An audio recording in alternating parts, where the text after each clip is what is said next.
Hi everyone. For my discussion post form 3, week 4, I decided to pick the first question, which focuses on the 6 elements that Turner suggests drive change.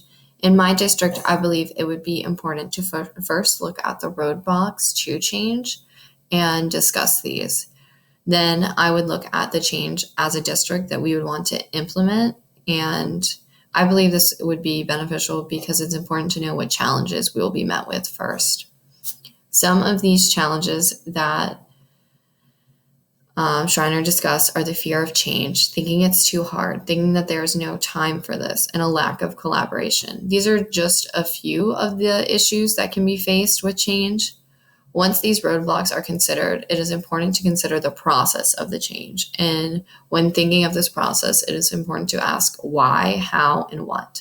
Why is this change necessary? How is this change going to be implemented so it's successful? What forms of data are going to be used to analyze the success of this change? These are all important questions that need to be asked and answered for the success of this change.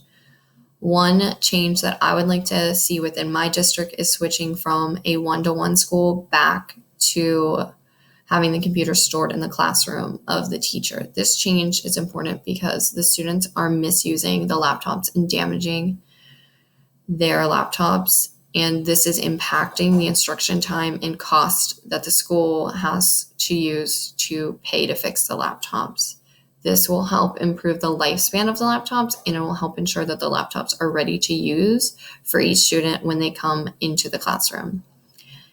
This will ensure that the teacher is in charge of making sure the laptops are working each day. It will also ensure that the student has a laptop because oftentimes the student lose their laptops throughout the day.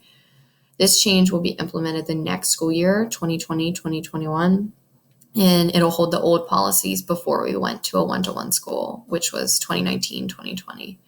The 2019-2020 school year will be used to collect data.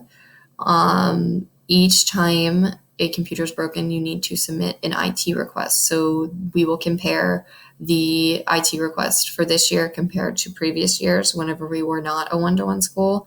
And if it is higher, then that'll show that the students are not taking care of their laptops. This teacher will also submit a Google form daily to track the amount of missing or dead laptops per class. And this will keep track of the amount of instructional time that is lost with that student. Presenting this data at the end of the year will show the justification for the change, and it will not only make the IT person's life easier, but also it'll help students and teachers complete the tasks that are asked of them. Fanner, Dumcook, Adams, Colling, Barnes, and Hoover discuss the pros and cons of teaching one-to-one and how these issues affect students' education. One con that they discuss is how teachers are expected to create lessons using technology, but then when the student doesn't have that technology, it completely ruins the lesson.